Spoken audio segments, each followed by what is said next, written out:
Bagaimana jika dunia yang kita tinggali tidak berjalan seperti biasanya? Dari hal paling kecil hingga hal terbesar di alam semesta, semuanya bisa berubah drastis hanya dengan satu kemungkinan. Sebuah perubahan sederhana bisa menggeser arah kehidupan, bahkan mungkin mengubah nasib seluruh umat manusia. Mari kita telusuri bersama. Bayangkan setiap kemungkinan dan ikuti perjalanan ini sampai akhir. Karena mungkin saja jawaban dari pertanyaan itu akan mengubah cara kita melihat dunia. Bayangkan suatu malam yang tenang. Langit gelap bertabur bintang, berkilau seperti permata kecil yang menempel di kain hitam tak berujung. Anda menatap ke atas, lalu tiba-tiba muncul sebuah pertanyaan sederhana. Apakah langit ini ada ujungnya? Pertanyaan ini bukan hanya milik Anda seorang. Sejak ribuan tahun lalu, manusia di berbagai belahan dunia sudah menanyakan hal yang sama. Di setiap peradaban, di setiap masa, selalu ada orang yang berdiri di bawah langit dan merenung. Apakah semesta ini punya batas? Atau ia membentang tanpa akhir? Mari kita bayangkan orang-orang di masa lalu. Ribuan tahun silam, seorang pengembara gurun mungkin berbaring di atas pasir, menatap gugusan bintang Orion yang begitu terang. Di pikirannya, ia bertanya-tanya, apakah setelah bintang itu masih ada sesuatu lagi? Atau seorang nelayan di Kepulauan Polinesia, yang berlayar berbulan-bulan hanya berbekal bintang sebagai penunjuk jalan. Saat ia melihat hamparan galaksi Bima Sakti, mungkin ia merasa kecil, seolah berada di tengah samudra tak bertepi. Pertanyaan ini begitu alami, bahkan mungkin sudah ada sejak manusia pertama kali bisa berpikir. Dan menariknya, sampai hari ini pun, kita masih belum punya jawaban pasti. Namun, mengapa pertanyaan tentang ujung alam semesta ini begitu penting? Karena jawaban atasnya bisa mengubah cara kita memandang kehidupan. Jika alam semesta terbatas, maka segala sesuatu di dalamnya juga punya batas. Tapi jika tak terbatas, maka segala kemungkinan, termasuk kehidupan lain di luar sana, bisa jadi nyata. Faktanya, pertanyaan ini bukan sekadar rasa penasaran. Ia adalah salah satu fondasi dari ilmu kosmologi modern. Dari pertanyaan kecil di bawah langit malam, lahirlah teori-teori besar tentang asal-usul dan bentuk semesta. Dan inilah yang akan kita jelajahi bersama. Sebuah perjalanan panjang, dari rasa penasaran sederhana, menuju misteri terbesar yang pernah ada. Apakah alam semesta ini terbatas atau tak terbatas? Mari kita kembali ribuan tahun ke masa lalu, jauh sebelum teleskop ditemukan, bahkan sebelum orang tahu bahwa bumi berbentuk bulat. Bayangkan hidup di zaman itu, malam tanpa lampu kota, hanya diterangi cahaya bulan dan ribuan bintang yang begitu jelas di langit. Bagi manusia kuno, langit bukan sekadar hiasan. Ia adalah peta, kalender, bahkan kitab besar yang menyimpan tanda-tanda kehidupan. Dari sanalah mereka mulai menebak-nebak. Seperti apa bentuk semesta ini sebenarnya? Di Yunani kuno, ada seorang filsuf bernama Aristoteles. Ia membayangkan alam semesta sebagai sebuah bola besar. Di tengahnya ada bumi, dan mengelilinginya terdapat lapisan-lapisan langit. Pada lapisan terluar, bintang-bintang menempel, seolah seperti permata di atas kubah kristal. Konsep ini bertahan ratusan tahun, karena terlihat masuk akal bagi manusia pada masa itu. Bintang tampak tetap di tempatnya, jadi tentu saja mereka menempel pada sebuah bola langit. Sementara itu, di India kuno, para pemikir punya pandangan yang berbeda. Mereka percaya alam semesta tidak statis, melainkan siklus. Ia diciptakan, berkembang, hancur, lalu lahir kembali. Siklus ini disebut kalpa, dan bisa berlangsung miliaran tahun. Menarik, bukan? Pandangan ini bahkan sedikit mirip dengan teori modern tentang siklus alam semesta yang mengembang dan menyusut. Di kebudayaan lain, ada pula imajinasi kosmik yang tak kalah unik. Bangsa Viking, misalnya, percaya dunia berada di tengah pohon raksasa bernama Yggdrasil, yang akarnya dan cabangnya menjangkau 9 alam. Sedangkan di Tiongkok kuno, ada konsep langit bulat, bumi datar, Langit dianggap sebagai kubah besar, sementara bumi dipandang sebagai dataran luas yang menopangnya. Apa yang menarik dari semua ini? Walaupun berbeda-beda, semua budaya mencoba menjawab hal yang sama. Apakah semesta punya batas, atau tidak? Bagi orang Yunani, batas itu nyata, bintang-bintang menempel pada bola langit yang melingkupi bumi. Bagi orang India, batas tidak tetap, karena alam semesta terus lahir dan hancur. Bagi bangsa lain, batas semesta seringkali terkait dengan mitologi dan dewa-dewa yang menjaganya.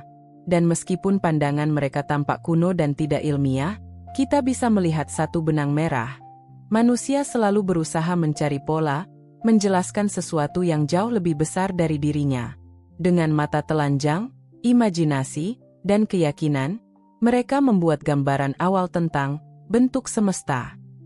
Pada titik ini, bisa kita katakan, rasa ingin tahu tentang alam semesta adalah sesuatu yang universal.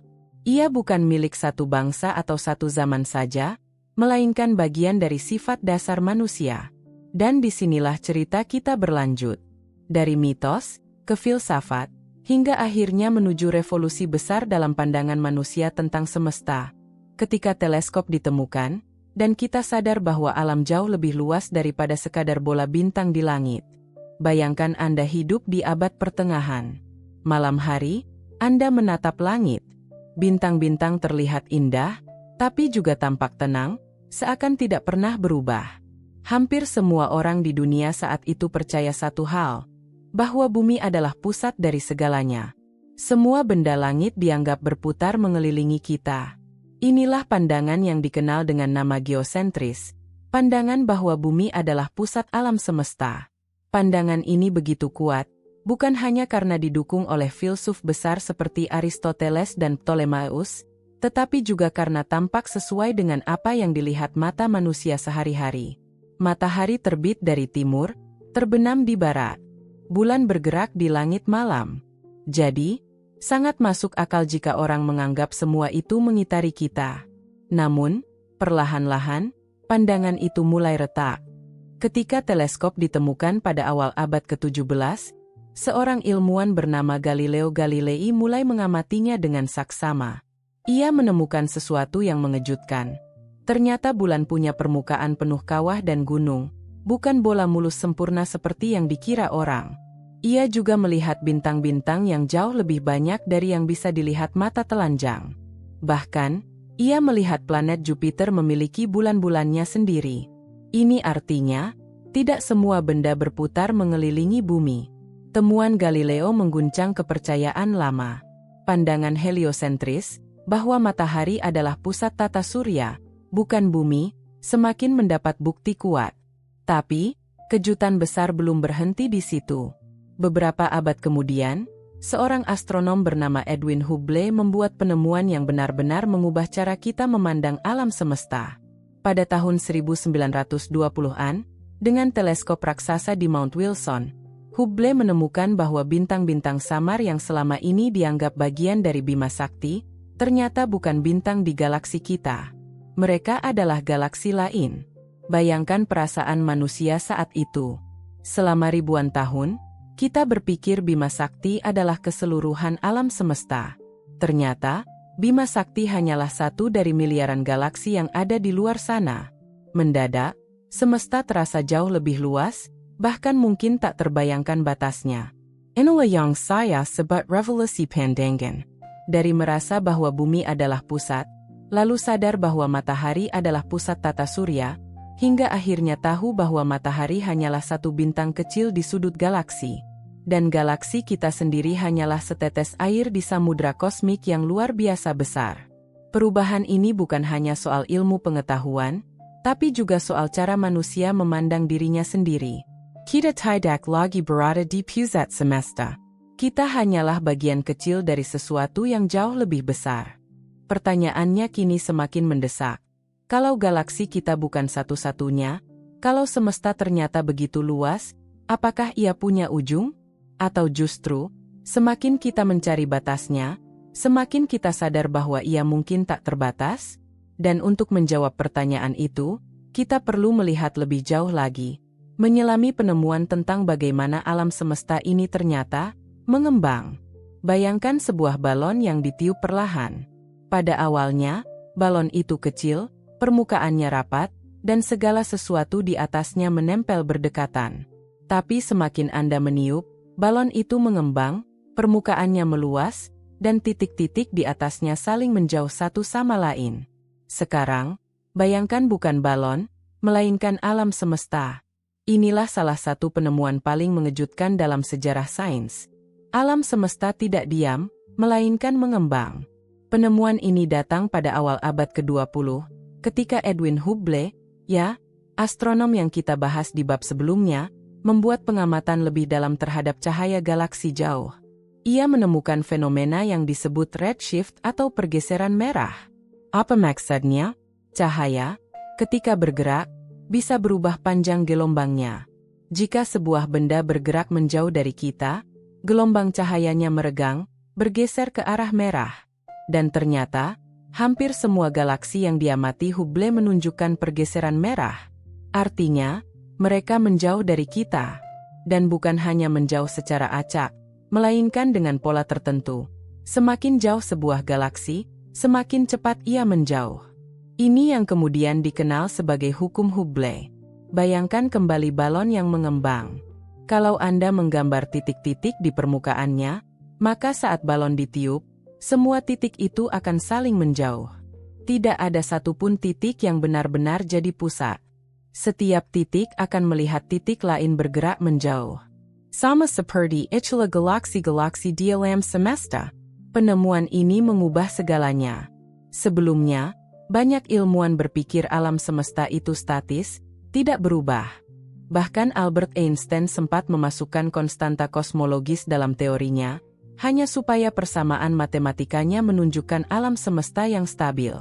Tapi ketika bukti pengembangan semesta muncul, Einstein sendiri mengakui bahwa itu adalah kesalahan terbesar dalam hidupnya. Dari sini lahirlah satu pertanyaan besar. Jika alam semesta sekarang mengembang, berarti dulu ia lebih kecil, bukan? Logika sederhana ini akhirnya membawa pada teori yang kita kenal sebagai Big Bang, bahwa alam semesta berawal dari sebuah titik yang sangat kecil, padat, dan panas, lalu meledak dan terus mengembang hingga sekarang. Namun, penemuan bahwa alam semesta mengembang juga membuka misteri baru. Jika ia terus mengembang, apakah suatu saat akan berhenti? Apakah gravitasi galaksi akan membuatnya menyusut kembali, seperti balon yang kempis? Atau sebaliknya, ia akan terus mengembang selamanya, semakin dingin dan kosong? Bayangkan betapa menakjubkannya hal ini. Dari sekadar mengamati cahaya bintang di langit, kita bisa mengetahui bahwa seluruh semesta, semua ruang, waktu, bintang, dan galaksi, sedang bergerak, meluas, berubah. Dan inilah titik penting dalam perjalanan kita. Kalau alam semesta sedang mengembang, maka pertanyaan tentang batas menjadi semakin rumit. Apakah ia mengembang menuju sesuatu? Ataukah ia mengembang tanpa arah, tanpa ujung, menuju ke tak terbatasan? Untuk memahami itu, kita perlu membayangkan bentuk semesta itu sendiri. Apakah ia seperti bola yang melengkung? Atau seperti kain datar yang meluas? Atau sesuatu yang lebih aneh dari yang bisa kita bayangkan? Mari kita bayangkan sebuah perjalanan. Anda berdiri di tepi pantai, memandang lautan luas di depan mata. Dari sudut pandang Anda, laut itu seakan tak punya ujung. Namun, kita tahu betul bahwa bumi ini bulat, dan laut hanyalah permukaan yang melingkari planet. Jadi, meskipun tampak tak berujung, sebenarnya ia terbatas. Sekarang, coba bayangkan hal yang sama, tapi dalam skala kosmik. Bagaimana jika alam semesta kita sebenarnya terbatas, tapi tak punya tepi? Kedengarannya aneh, bukan? Bagaimana sesuatu bisa terbatas namun tak ada ujungnya? Untuk menjelaskannya, mari gunakan sebuah analogi sederhana, permukaan bola. Bayangkan Anda adalah seorang penjelajah yang berjalan di permukaan sebuah bola raksasa. Anda berjalan lurus tanpa berhenti. Anda akan terus bergerak, melewati lembah, gunung, samudra, benua, tapi Anda tidak akan pernah menemukan tepi dunia. Pada akhirnya, Anda bisa kembali lagi ke titik awal, tanpa pernah benar-benar menemukan batas. Inilah yang disebut ruang terbatas tapi tak bertepi. Ruang itu melingkar pada dirinya sendiri. Beberapa ilmuwan menduga bahwa alam semesta bisa saja bekerja dengan cara serupa. Alam semesta mungkin bukan hamparan datar tanpa akhir, melainkan ruang yang melengkung pada dirinya sendiri, sehingga tidak memiliki tepi. Dengan kata lain, jumlah ruang dan materinya terbatas, tetapi Anda tidak akan pernah bertemu dinding kosmik yang berkata, "Hei, ini ujung semesta, tidak ada lagi setelah ini." Analogi lain yang sering digunakan adalah permainan video klasik PHC-Man. Saat karakter PHC-Man bergerak keluar dari sisi kiri layar, ia tiba-tiba muncul kembali dari sisi kanan. Begitu juga jika ia bergerak ke atas atau bawah. Dunia di layar itu terbatas, tapi juga tak punya tepi nyata. Alam semesta kita, mungkin, bekerja dengan logika yang mirip. Namun, konsep ini menimbulkan pertanyaan menarik. Kalau begitu, apakah kita bisa melakukan perjalanan kosmik yang akhirnya membawa kita kembali ke titik awal, persis seperti berjalan keliling bumi? Teorinya, ya, mungkin saja. Tapi kenyataannya, alam semesta sangat luas, dan ia juga terus mengembang. Jadi, perjalanan itu mungkin tak akan pernah terasa, berputar kembali. Ide, terbatas tapi tak bertepi, juga membantu menjawab dilema kuno. Kalau alam semesta punya ujung, apa yang ada di luar ujung itu? Dengan konsep ini, pertanyaan itu tidak relevan. Tidak ada luar. Semesta hanya melingkupi dirinya sendiri. Menariknya, banyak model kosmologi yang dibangun oleh para fisikawan modern memang mengarah ke kemungkinan ini. Semesta bisa melengkung secara 3 dimensi. Sesuatu yang sulit kita bayangkan karena otak kita terbiasa berpikir dalam ruang 3 dimensi biasa. Kita bisa membayangkan permukaan bola yang 2 dimensi melengkung dalam ruang 3 dimensi. Tapi bagaimana dengan ruang 3 dimensi yang melengkung dalam dimensi keempat? Itu di luar intuisi kita. Namun justru disitulah letak keindahan ilmu pengetahuan. Ia menantang kita untuk memikirkan hal-hal yang tak bisa dilihat mata, tapi bisa dihitung dengan matematika dan dibuktikan lewat pengamatan. Jadi, apakah alam semesta kita terbatas tapi tak bertepi? Bisa jadi. Dan jika benar, maka semesta ini lebih seperti perjalanan tanpa ujung. Bukan karena tak terbatas, melainkan karena ia membentuk lingkaran kosmik raksasa yang tak bisa kita lihat secara langsung. Sekarang mari kita coba bayangkan skenario yang lain. Bayangkan Anda berdiri di padang gurun yang sangat luas. Kemanapun Anda menoleh, utara, selatan, timur, barat, yang terlihat hanyalah hamparan pasir. Anda berjalan, dan berjalan, tapi horizon selalu ada di depan. Seakan-akan tidak pernah ada ujungnya. Nah, begitulah kira-kira gambaran jika alam semesta benar-benar tak terbatas. Artinya apa? Artinya, kemanapun kita pergi, selalu ada ruang baru. Sejauh apapun kita bergerak, selalu ada bintang lebih jauh lagi, galaksi lebih jauh lagi, bahkan mungkin semesta-semesta lain yang tak akan pernah kita capai. Jika ini benar, maka konsekuensinya luar biasa. Jumlah galaksi di luar sana bisa tak terhitung. Jumlah bintang, jumlah planet, bahkan kemungkinan adanya kehidupan lain, bisa mendekati tak terbatas. Dan kalau jumlahnya tak terbatas, maka segala kemungkinan, betapapun anehnya, suatu saat pasti terjadi di suatu tempat di luar sana. Ada satu ilustrasi menarik, bayangkan Anda melempar dadu. Kalau hanya sekali, hasilnya terbatas. Tapi kalau dilempar miliaran kali, semua kombinasi angka pasti muncul. Nah, kalau semesta benar-benar tak terbatas, berarti semua kemungkinan konfigurasi materi juga pasti ada. Termasuk kemungkinan ada, Anda, lain di suatu sudut kosmos yang sangat jauh. Hidup di planet yang mirip bumi, menjalani kehidupan yang hampir sama, hanya dengan detail kecil yang berbeda. Terdengar seperti fiksi ilmiah, ya? Tapi sebenarnya, ini adalah konsekuensi logis dari sebuah ruang yang tak berujung. Namun, mari kita berhenti sejenak dan bertanya, apakah kita bisa membuktikan alam semesta tak terbatas?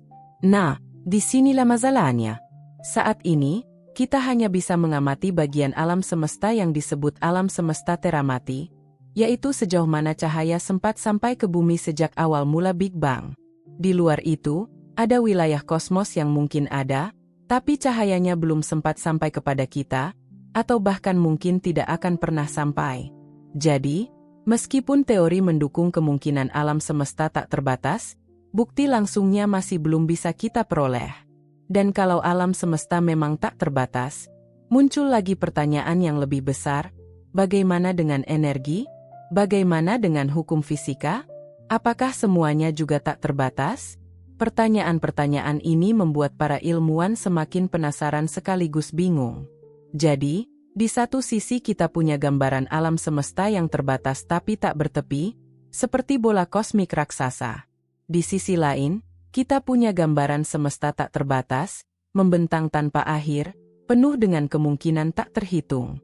Kedua gambaran ini sama-sama menakjubkan. Dan keduanya masih mungkin benar. Tapi untuk benar-benar memahami mana yang lebih mendekati kenyataan, kita harus melihat ke satu hal yang lebih dalam lagi.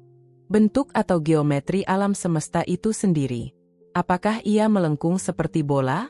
Atau justru meluas tanpa akhir seperti kain datar yang direntangkan? Sekarang, mari kita masuk ke pertanyaan yang lebih mendalam. Sebenarnya, apa bentuk alam semesta kita? Bayangkan Anda sedang memegang selembar kain. Jika kain itu Anda tarik rata, maka permukaannya datar. Tapi kalau Anda lengkungkan ke atas, ia membentuk kubah seperti bola. Kalau Anda lengkungkan ke bawah, ia jadi melengkung ke dalam, mirip pelana kuda. Nah, para kosmolog menggunakan gambaran sederhana ini untuk menjelaskan kemungkinan bentuk alam semesta. Secara garis besar, ada 3 kemungkinan bentuk geometri semesta. Tertutup, seperti bola.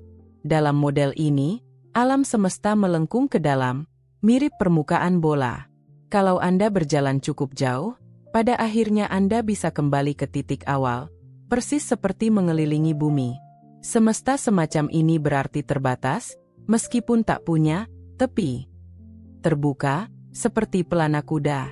Bayangkan permukaan pelana yang melengkung ke bawah. Dalam model ini, semesta terus meluas tanpa batas. Ia tidak akan kembali melengkung ke dirinya sendiri. Jadi, alam semesta jenis ini berarti tak terbatas, meluas selamanya. Datar, seperti kain yang direntangkan. Ini adalah bentuk yang tengah-tengah. Alam semesta tidak melengkung ke dalam maupun keluar, melainkan datar. Dalam kondisi ini, ia juga bisa meluas tanpa batas, tetapi ekspansinya seimbang, tidak kolaps kembali, tidak pula melengkung keluar secara ekstrim. Lalu muncul pertanyaan penting. Dari ketiga bentuk ini, mana yang paling sesuai dengan alam semesta kita? Untuk menjawabnya, para ilmuwan melakukan pengamatan besar-besaran, salah satunya lewat radiasi latar belakang kosmik, cahaya sisa dari Big Bang yang masih ada di seluruh penjuru alam semesta. Dengan mempelajari pola radiasi ini, mereka bisa menghitung seberapa besar lengkungan ruang kosmik. Hasilnya, pengamatan terbaru menunjukkan bahwa alam semesta kita hampir sempurna datar. Tapi jangan salah paham. Datar, di sini bukan berarti alam semesta seperti papan tipis 2 dimensi. Maksudnya adalah bahwa pada skala besar, ruang kosmik tidak melengkung secara signifikan. Dengan kata lain, besar kemungkinan semesta kita tidak punya batas, alias tak terbatas. Namun, ada satu catatan penting. Pengukuran kita hanya bisa dilakukan sejauh alam semesta teramati. Kita belum bisa memastikan bagaimana bentuknya di luar jangkauan cahaya yang bisa kita lihat. Bisa saja di luar sana, semesta mulai melengkung, atau bahkan punya bentuk yang sama sekali berbeda dari yang kita bayangkan. Jadi, sampai saat ini, kesimpulan sementara adalah, semesta kita terlihat datar, dan itu membuat para ilmuwan cenderung percaya bahwa ia tak terbatas. Tapi bukti absolutnya belum ada. Dan disinilah letak keindahannya. Pertanyaan tentang bentuk kosmos bukan hanya soal matematika atau fisika, tapi juga soal imajinasi. Kita, manusia kecil di sebuah planet kecil, berusaha memetakan bentuk ruang tanpa batas yang menaungi segalanya. Bayangkan Anda berdiri di tengah malam yang gelap gulita, menyalakan sebuah obor. Cahaya dari obor itu hanya bisa menerangi jarak tertentu di sekitar Anda. Semakin jauh dari obor, semakin redup cahaya, hingga akhirnya ada batas di mana gelap total kembali mengambil alih. Nah, seperti itulah posisi kita di alam semesta. Obor itu adalah bumi, dan cahaya yang kita lihat dari langit hanyalah sejauh cahaya bisa sampai kepada kita sejak awal mula semesta, 13,8 miliar tahun lalu. Inilah yang disebut alam semesta teramati. Alam semesta teramati bukan berarti semesta berhenti di sana. Itu hanya batas sejauh mana cahaya sempat mencapai kita. Kalau ada galaksi lebih jauh lagi, cahayanya mungkin masih dalam perjalanan, dan kita belum sempat melihatnya. Sekarang, mari kita pikirkan angka-angka. Cahaya bergerak sangat cepat, sekitar 300.000 km per detik. Kita ibarat ikan dalam akuarium, hanya bisa melihat sejauh kaca transparan di sekitar kita, tanpa tahu seberapa luas laut di luar sana. Dan menariknya, dari gagasan inilah lahir pemikiran yang lebih liar lagi. Jika di luar alam semesta teramati ada ruang yang tak terjangkau, mungkinkah ada gelembung-gelembung lain? Semacam semesta-semesta lain yang berdiri sendiri, dengan aturannya masing-masing? Sejauh ini kita sudah membayangkan dua kemungkinan besar. Semesta terbatas tapi tak bertepi, atau semesta benar-benar tak terbatas. Tapi, bagaimana kalau ada skenario ketiga, yang jauh lebih mengejutkan? Bagaimana kalau semesta kita bukan satu-satunya semesta? Ya, inilah ide menakjubkan yang disebut teori multiverse. Gagasan bahwa alam semesta kita hanyalah satu gelembung di antara banyak gelembung lain. Mari kita coba bayangkan. Bayangkan sebuah panci berisi air yang sedang dipanaskan. Saat air mendidih, terbentuklah gelembung-gelembung kecil. Masing-masing gelembung punya ruang di dalamnya, terpisah satu sama lain. Nah, menurut sebagian ilmuwan, semesta kita mungkin seperti salah satu gelembung itu. Dan di luar sana, bisa ada gelembung-gelembung lain, semesta lain, dengan ukuran, bentuk, bahkan hukum fisika yang berbeda dari kita. Mengapa ide ini muncul? Salah satunya datang dari teori inflasi kosmik.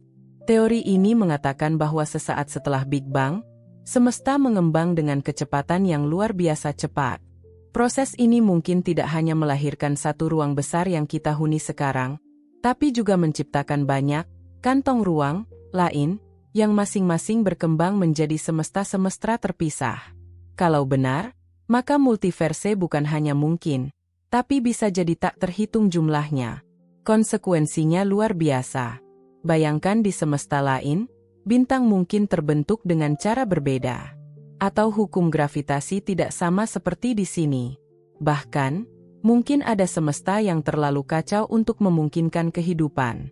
Dan ada juga yang kebetulan punya kondisi mirip bumi, sehingga kehidupan berkembang di sana. Lebih menakjubkan lagi, beberapa ilmuwan berhipotesis bahwa jika jumlah semesta benar-benar tak terbatas, maka segala kemungkinan yang bisa terjadi, pasti terjadi di suatu semesta. Termasuk versi lain dari Anda. Versi di mana Anda memilih pekerjaan yang berbeda, tinggal di kota lain, atau bahkan hidup di planet yang sama sekali asing. Terdengar seperti fiksi ilmiah, bukan? Dan memang benar, gagasan multiverse banyak menginspirasi film, serial, dan novel populer. Tapi di dunia sains, multiverse bukan sekadar imajinasi liar. Ia muncul sebagai konsekuensi logis dari teori kosmologi modern. Namun, ada satu masalah besar, bukti. Hingga sekarang, kita belum punya cara untuk mengamati atau membuktikan langsung keberadaan semesta lain. Kita hanya bisa melihat sejauh alam semesta teramati kita. Di luar itu, semua masih berupa dugaan dan matematika. Jadi multiverse tetaplah teori, menarik tapi penuh misteri. Akan tetapi, justru disitulah letak pesonanya. Teori multiverse mengingatkan kita bahwa apa yang kita anggap, semua yang ada, bisa jadi hanyalah sebagian kecil dari sesuatu yang jauh lebih besar. Dan entah terbatas, tak terbatas, atau bahkan satu di antara banyak semesta, pada akhirnya pertanyaan yang sama tetap muncul. Di manakah posisi kita sebenarnya di dalam kosmos ini? Setelah perjalanan panjang ini, kita sudah membahas berbagai kemungkinan tentang alam semesta. Mulai dari pertanyaan dasar, apakah semesta terbatas atau tak terbatas, bagaimana bentuk geometri kosmos, hingga ide luar biasa tentang multiverse. Tapi sekarang, mari kita renungkan sesuatu yang lebih mendalam. Apakah kita, manusia, akan pernah benar-benar tahu jawaban akhirnya? Mari kita ibaratkan seperti ini. Kita hidup di sebuah rumah besar dengan jendela kecil. Dari jendela itu, kita bisa melihat sebagian halaman. Kita bisa mengira-ngira seberapa luas taman di luar sana, tapi kita tidak pernah benar-benar melihat semuanya. Sama halnya dengan alam semesta. Teleskop, satelit, dan teori fisika kita hanyalah jendela kecil untuk mengintip kosmos. Alam semesta teramati, yang diameternya sekitar 93 miliar tahun cahaya, sudah terasa luar biasa luas. Tapi kita sadar, itu baru sebagian. Di luar batas cahaya yang bisa sampai kepada kita, mungkin ada ruang tanpa akhir. Atau mungkin ada tembok kosmik yang tak bisa kita tembus. Dan bahkan jika multiverse benar adanya, bisa jadi kita tidak akan pernah berinteraksi dengan semesta lain itu. Artinya, ada kemungkinan bahwa alam semesta menyimpan misteri yang tak akan pernah bisa dijawab sepenuhnya oleh sains. Namun, bukankah itu justru yang membuat pencarian ini indah? Ilmu pengetahuan selalu berkembang. Dulu, manusia mengira bumi adalah pusat alam semesta. Lalu kita sadar bumi hanyalah satu planet kecil yang mengitari matahari. Kemudian kita tahu matahari hanyalah satu bintang biasa di tepi galaksi Bima Sakti. Dan galaksi kita hanyalah satu dari miliaran galaksi lain di alam semesta. Setiap kali kita merasa sudah menemukan jawaban akhir, semesta selalu membuka tabir baru, seakan berkata, belum, masih ada misteri lain yang menunggu. Mungkin kita tidak akan pernah benar-benar tahu apakah semesta terbatas atau tak terbatas. Mungkin kita tidak akan pernah bisa membuktikan multiverse. Tapi justru karena itulah pertanyaan-pertanyaan ini penting. Mereka mengingatkan kita betapa kecilnya posisi kita di kosmos, sekaligus betapa besar rasa ingin tahu yang kita miliki. Dan siapa tahu, suatu saat nanti, dengan teknologi baru atau teori yang lebih canggih, kita bisa melihat lebih jauh dari batas alam semesta teramati. Mungkin kita akan menemukan kejutan yang sama sekali berbeda dari dugaan sekarang. Sampai saat itu tiba, yang bisa kita lakukan adalah terus bertanya, terus mencari, dan terus takjub pada kebesaran alam semesta. Karena pada akhirnya, mungkin tujuan kita bukan hanya untuk menemukan jawaban akhir, tetapi untuk menikmati perjalanan mencari tahu. Jadi, apakah semesta terbatas, tak terbatas, atau hanya satu di antara banyak semesta? Jawabannya masih menjadi misteri.